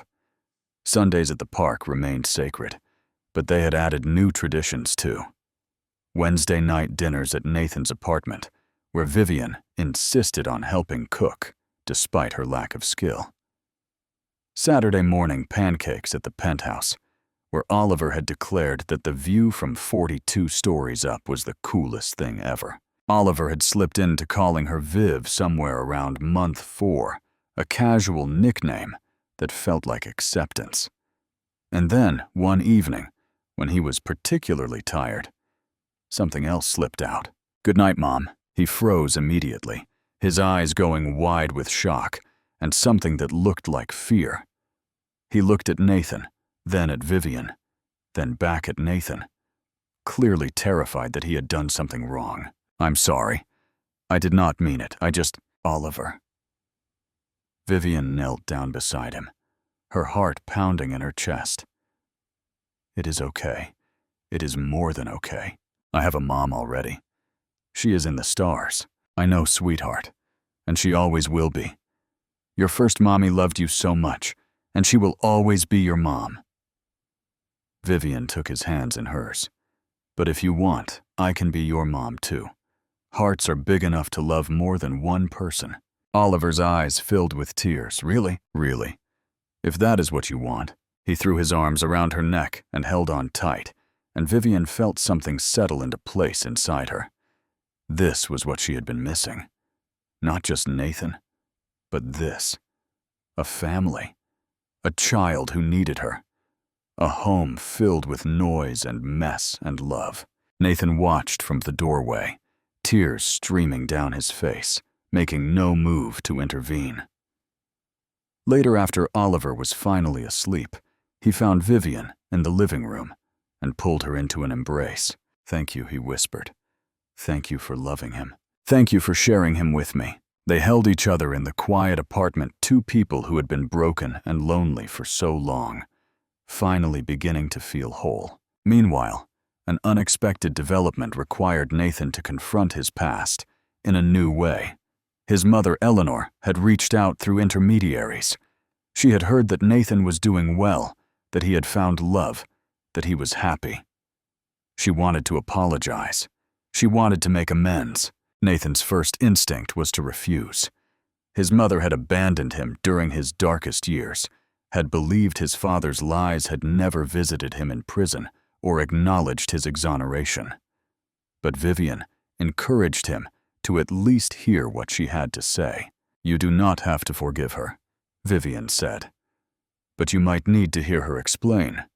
For yourself, if not for her." The meeting was difficult. Eleanor was elderly now, frail in a way that Nathan had not expected. She wept through her apologies, admitted that she had been weak, that she had let her husband control her understanding of what had happened, that by the time she learned the truth, she was too ashamed to face the son she had failed. Nathan listened without speaking. When she finished, he did not offer forgiveness, but he did not send her away either. "I need time," he said. "I need to think about what you have said." "I understand." Eleanor's voice was barely a whisper. "I just wanted you to know how sorry I am. For everything." It was Oliver who decided the next step. Meeting his grandmother for the first time, he studied her with his serious eyes, and then asked the question that changed everything. "Are you my grandma?" Dad said. "I do not have one." Eleanor broke down completely, and something cracked in Nathan's armor, letting a sliver of light into the darkness he had carried for so long. Nathan started planning the proposal 3 months before he actually did it. He confided in Oliver, swearing him to secrecy, and the 7-year-old took his responsibility more seriously than anything he had ever done. Unfortunately, Oliver was spectacularly bad at keeping secrets. "Vivienne, do you like jewelry?" he asked one afternoon. Apropos of nothing. "Like ring jewelry? The shiny kind." Vivienne raised an eyebrow. "I like some jewelry." "Why do you ask?" "No reason." Oliver's face was a study in attempted innocence. "Just wondering. About rings, hypothetically." Nathan worked extra gigs for months, saving every dollar he could spare.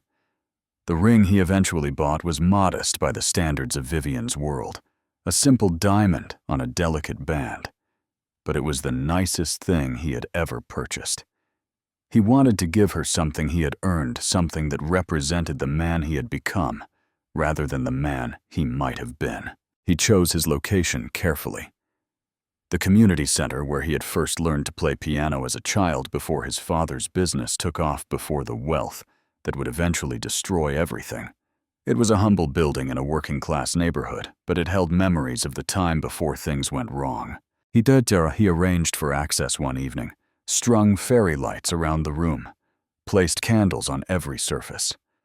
Oliver helped with the decorations, taking his job as seriously as he took everything important. Vivian arrived blindfolded, Nathan's hands guiding her through the door, and when she removed the covering, she found herself in a transformed space. Light flickered everywhere. Oliver stood beside an old upright piano, grinning like he might explode from excitement. "Nathan, what is this?" He took her hands, his own trembling slightly. "This is where I learned to play piano. Before my father made money, before everything changed. I came here every day after school because my family could not afford lessons, and the center offered them for free. The woman who taught me believed in me when I was just a kid from a poor neighborhood with too much energy and not enough focus." He gestured to the piano. "I wanted to bring you here because this is where music first became real to me. Before concert halls and professional ambitions, back when it was pure, when it was just about joy." Vivianne's eyes were already glistening. "Vivienne, I cannot give you penthouses or private jets. I cannot match the wealth you have built or the success you have achieved. All I can offer is this, a man who has loved you for 18 years, through prison and loss, and everything in between. A boy who already calls you mom, and a promise that I will spend every day of my life trying to make you as happy as you have made us." He lowered himself to one knee. "Will you marry me?" Oliver could not contain himself anymore. "Say yes. Say yes. Please. Say yes." Vivian was crying openly now, tears streaming down her face, her smile so wide it seemed to light up the entire room. "I've been waiting 15 years for you to ask," she said. "Is that a yes?" "That is 1,000 times yes." Oliver whooped with triumph as Nathan slid the ring onto her finger. Then, all three of them were tangled together, hugging and crying and laughing all at once. "I love this ring," Vivian said, when she finally examined it. "It is perfect. It is not much compared to what you could buy yourself. That is exactly why it is perfect. You chose it. You earned it. That matters more than carrots." Later that night, after Oliver had finally fallen asleep, Nathan told Vivian something he had been holding back. "I dreamed about Sarah last week. She smiled at me and said it was time, that I should stop carrying the past and start building the future." Vivian took his hand. "Then we have her blessing. We always had her blessing. She wanted this for me. She wanted me to be happy. And are you happy?" Nathan looked at the woman who had been his first love, his lost love, and was now going to be his wife. He thought about the journey that had brought them here, the prison cell, and the lonely years, and the night at the gala, when a song he had written for her played across a crowded ballroom. "I am happier than I ever thought I could be again." They chose a small ceremony, intimate, rather than elaborate, despite Vivian's ability to afford something spectacular. This was not about showing off or making statements. It was about promising themselves to each other in the presence of the people who mattered most. The venue was a garden outside the city, a place they had discovered during one of their weekend explorations with Oliver. It had been his idea to get married there, and they had agreed immediately. Vivian wore simple, elegant white, her blonde hair woven with delicate flowers that Oliver had helped her choose. Nathan wore the first good suit he had owned since college, purchased specifically for this day. And Oliver, serving as ring bearer, took his responsibility with an intensity that made everyone smile. Eleanor was there, still tentative in her relationship with Nathan, but making steady progress. And in the front row, there was an empty chair with a photograph resting on it. Sarah included in the celebration because she had been part of Nathan's journey and had helped make this day possible.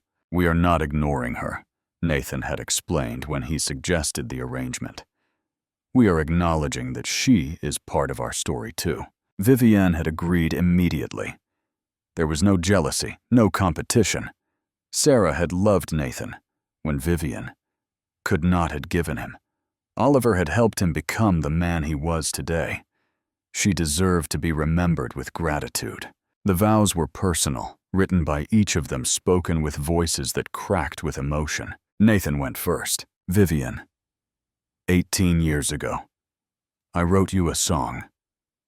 I was 23 years old and so certain that I had found my forever. Then life happened. Prison happened. 10 years of believing I would never see you again happened. But through all of it, I kept that song in my heart. I played it in my head every single day, and it kept me connected to the possibility that love was real, that hope could survive anything." He paused to wipe his eyes. "When I played that song at the gala, I did not know you would be there. I thought I was just doing a job. Instead, I was setting in motion the greatest gift of my life.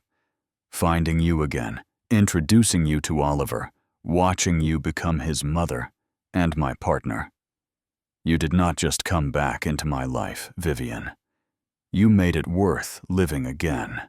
Vivian's vows came next. "Nathan, I spent 15 years building walls. I told myself I was building a company, but really I was building protection. After you disappeared, I could not let anyone close enough to hurt me the way losing you had hurt me.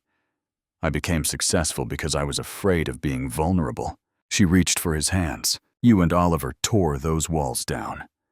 Not with force, but with patience, with kindness, with a 7-year-old who offered to share his family with a stranger because he thought I looked lonely.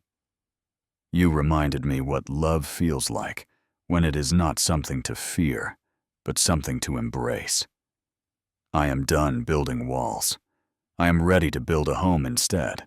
The officiant pronounced them married, and Nathan kissed his bride while Oliver cheered loudly enough to be heard several blocks away.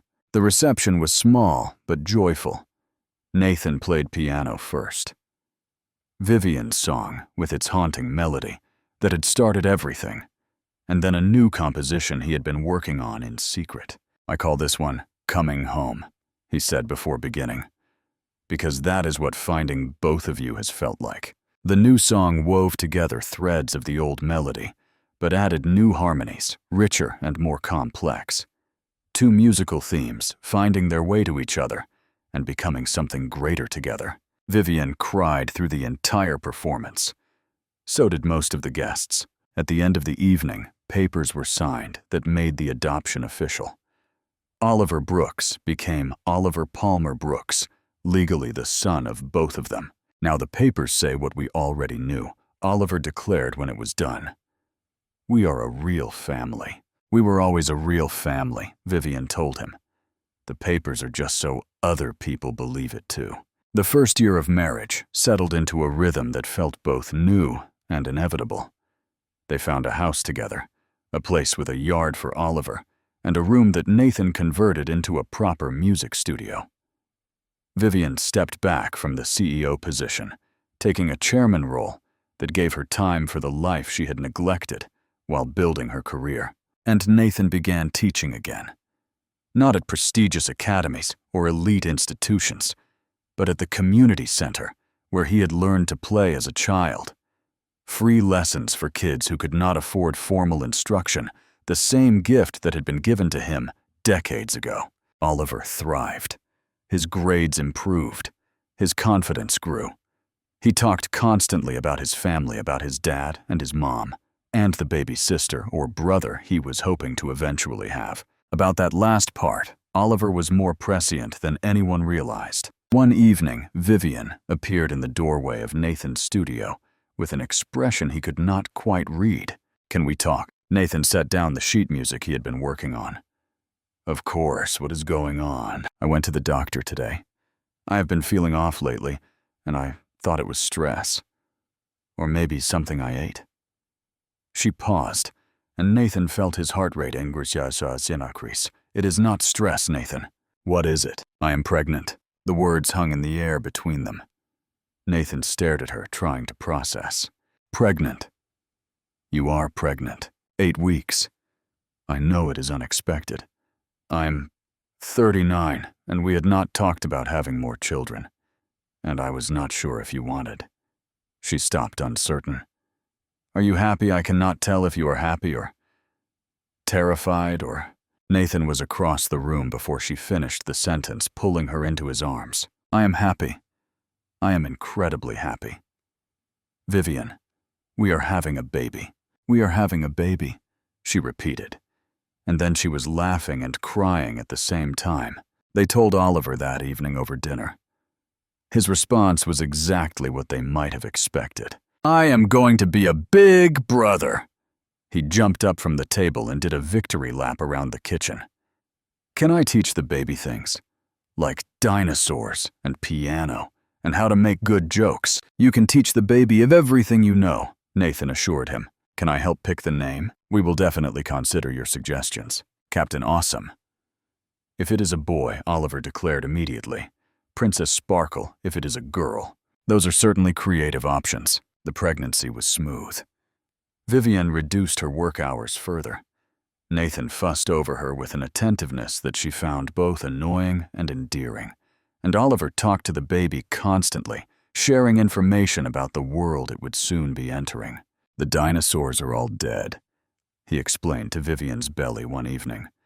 "But there are a lot of cool animals that are still alive. I can show you all of them. Also, our dad plays piano, and our mom is really smart.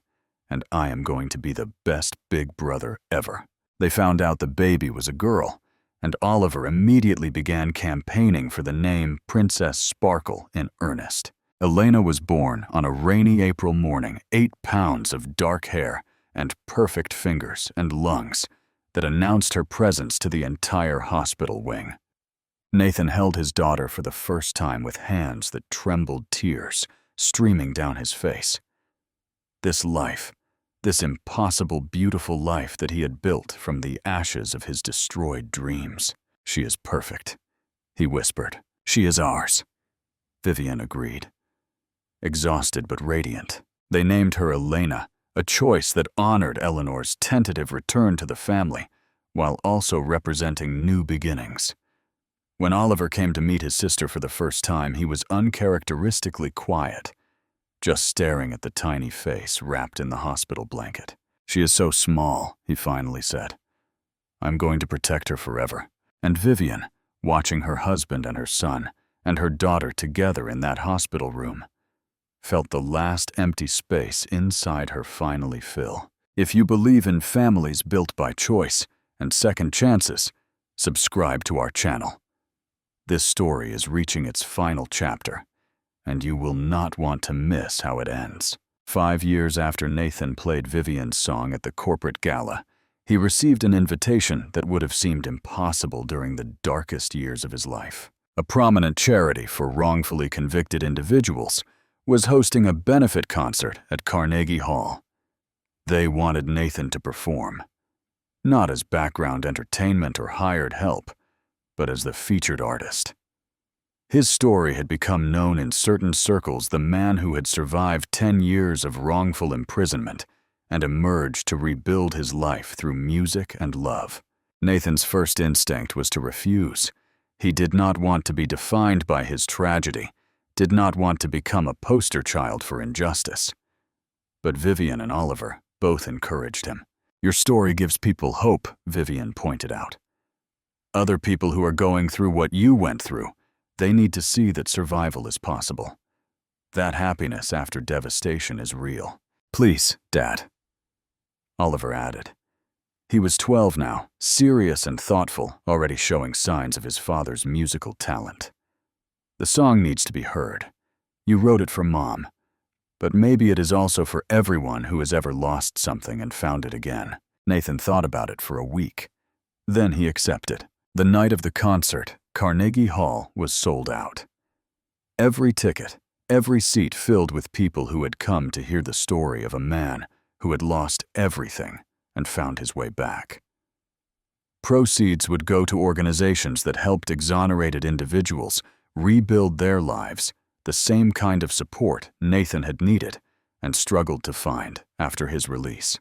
Vivian sat in the audience with Oliver, now tall and serious, and Elena, just 4 years old, but already fascinated by her father's music.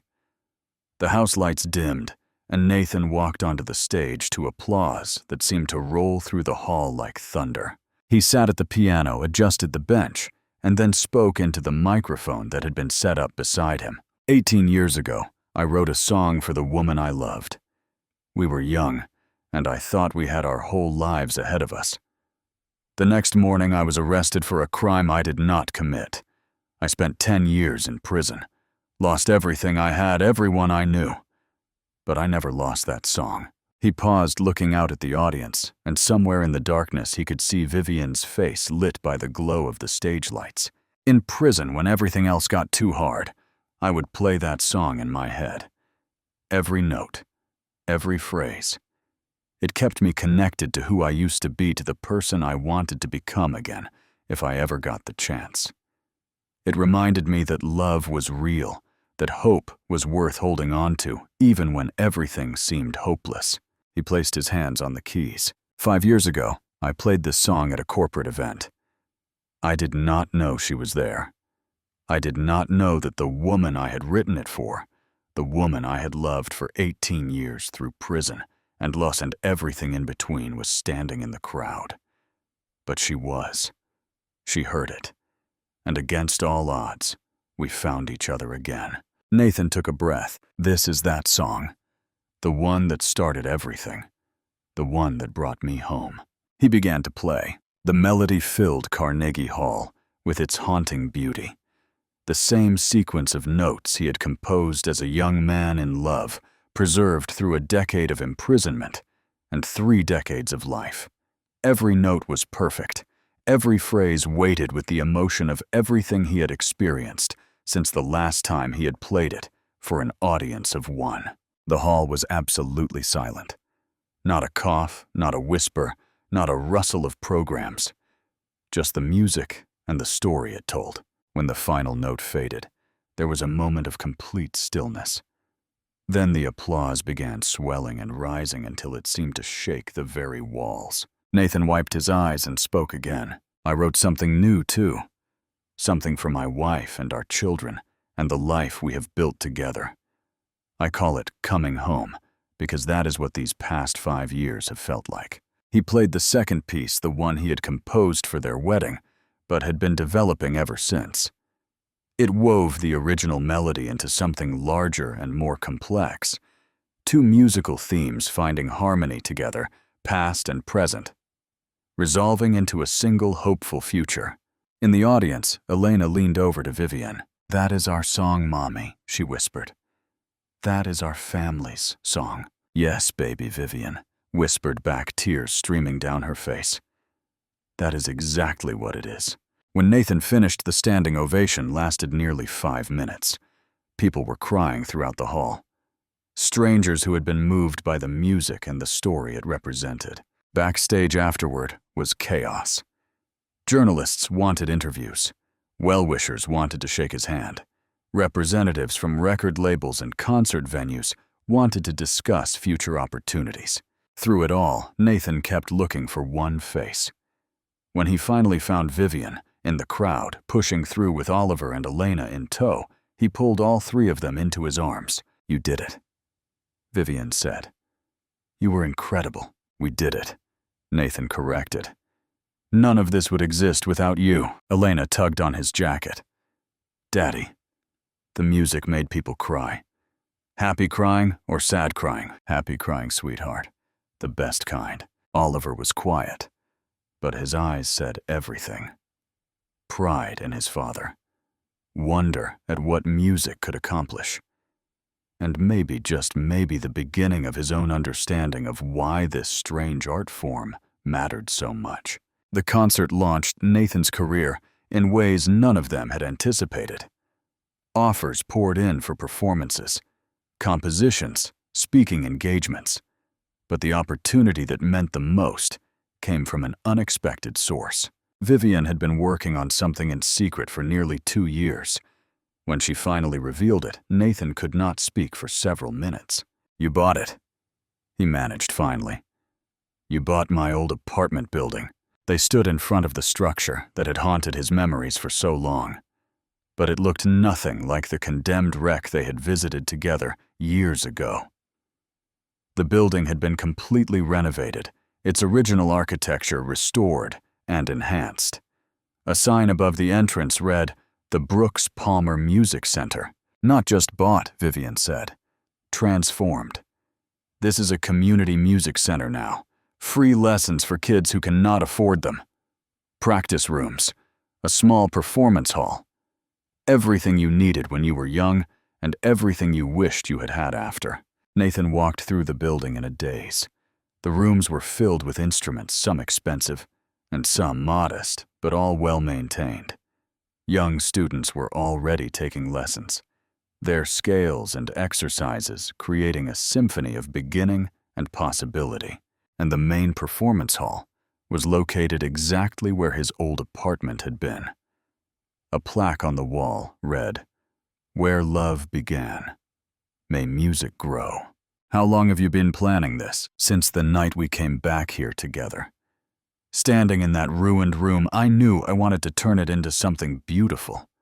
Something that would help other kids, the way the community center helped you." Nathan pulled her into his arms.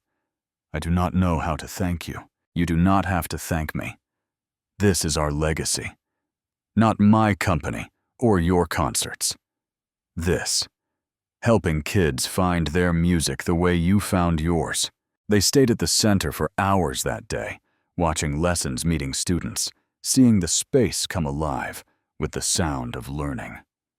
Oliver had already claimed a practice room and was working through scales with the same intensity he brought to everything important. And Nathan, standing in the spot where he had once played Vivian's song for an audience of 1, felt something shift inside him. The last traces of pain from those ruined years, The final whispers of shame and regret finally fell silent. He was home. Really, truly, finally home. Nathan sat at the piano in the center's main performance hall. It was evening. The students gone home, the building quiet, except for the soft creaking of old wood settling into its new purpose. The piano beneath his fingers was the same one from his old apartment, refinished and restored, the keys worn smooth from decades of use. He began to play Vivian's song one more time. Soft, slow, the melody flowing through the empty room like water finding its path. Vivian appeared in the doorway watching him play. She did not interrupt, just crossed the room slowly and sat beside him on the bench. "That song saved us both," she said when the last note faded. "That song was always you." Nathan turned to look at her. "Everything good that came after it all started with trying to express how I felt about you. The melody just gave those feelings somewhere to live. And now those feelings have a whole center, and a family, and a future I never thought I would have." They sat together in the quiet hall, surrounded by instruments waiting for young hands, by practice rooms, ready to nurture new talents by the transformed space that had once held their brightest hope and their darkest loss. "No regrets?" Vivian asked. Nathan thought about the question seriously. 10 years in prison, his father's betrayal, the decades of separation, all the pain and loneliness and struggling that had brought them to this moment. "I regret the time we lost," he said finally. "I will always regret that. But I cannot regret the path that brought us here. It made us who we are. It gave us Oliver. It taught us what matters. And what matters, this." He gestured at the room, at her, at the life they had built. Love that survives. Family that chooses each other. Music that outlasts everything. Second chances that turn into forever. Vivian rested her head on his shoulder. "Play it one more time." Nathan placed his hands on the keys and began the melody again. The song he had written at 23, preserved through prison and loss and time, now filling a hall dedicated to helping others find their own music. Outside, the city continued its eternal rhythm. Cars passed on streets that had changed over decades. Children grew and learned and dreamed. And in a renovated building that had once been condemned, a love story that had taken 18 years to complete finally found its home. Because sometimes love does not follow a straight line. Sometimes it takes 15 years, a prison cell, and a melody that refuses to die. Sometimes the person who was supposed to be your forever disappears, and you have to learn to live without them.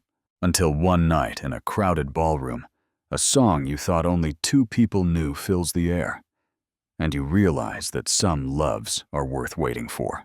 Friends, if this story touched your heart the way it touched mine, please don't just watch and walk away. Hit that subscribe button and join our channel family for more stories that restore your faith in love and second chances. Share this video with someone who needs to believe that their song is not over yet. Maybe they are going through a hard time right now. Maybe they have lost hope. This story could be exactly what they need to hear today. And we would love to hear from you in the comments. Do you have a melody that reminds you of someone you lost? A song that carries memories you will never forget? Tell us your story below. Your words might be exactly what another viewer needs to read, because some songs survive everything. And sometimes, if you are very lucky, so does love. Thank you for watching. We will see you in the next story.